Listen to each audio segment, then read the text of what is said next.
Story time! Here we go. 'Twas the night before Christmas, and all through the house not a creature was stirring, not even a mouse. The stockings were hung by the chimney with care, in hopes that St. Nicholas soon would be there. The children were nestled all snug in their beds, while visions of sugar plums danced in their heads. And Mama in her kerchief, and I in my cap, had just settled our brains for a long winter's nap.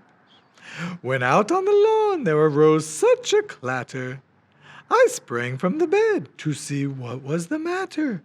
Away to the window I flew like a flash, tore open the shutters, and threw up the sash. The moon on the breast of the new-fallen snow gave the luster of midday to the objects below, when what to my wondering eyes should appear but a miniature sleigh and 8 tiny reindeer, with a little old driver so lively and quick, I knew in a moment it must be Saint Nick. More rapid than eagles his coursers they came, and he whistled and shouted and called them by name. Now Dasher, now Dancer, now Prancer and Vixen, on Comet, on Cupid, on Dunder and Blixen. To the top of the porch, to the top of the wall, now dash away, dash away, dash away all. As dry leaves before the wild hurricane fly, when they meet with an obstacle, mount to the sky, so up to the housetop the coursers they flew, with the sleigh full of toys, and St. Nicholas too. And then in a twinkling I heard on the roof the prancing and pawing of each little hoof. As I drew in my head, was turning around, down the chimney St. Nicholas came, with a bound. He was dressed all in fur from his head to his foot, and his clothes were all tarnished with ashes and soot. A bundle of toys was flung on his back, and he looked like a peddler just opening his pack.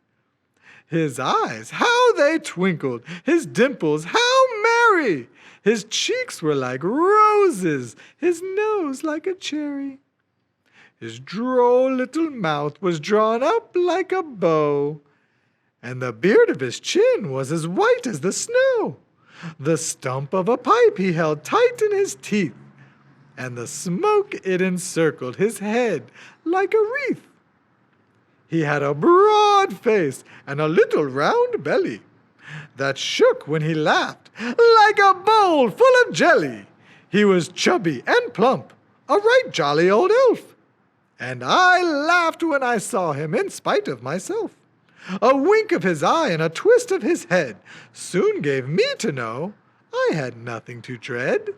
He spoke not a word, but went straight to his work, and filled all the stockings, then turned with a jerk, and laying his finger aside of his nose, and giving up a nod, up the chimney he rose. He sprung to his sleigh, to his team gave a whistle, and away they all flew like the down of a thistle. But I heard him exclaim, ere he drove out of sight, "Happy Christmas to all, and to all a good night." Oh, I love that book. One of the best, really.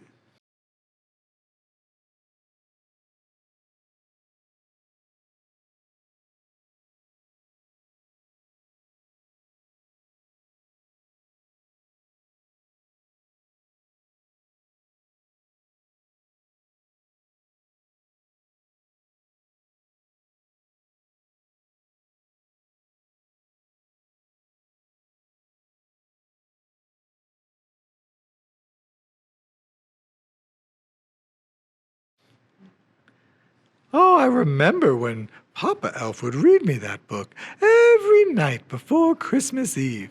For us, we want to hear the stories on Christmas Eve, just like you. All of our work is done, and it's time to relax and enjoy the fun.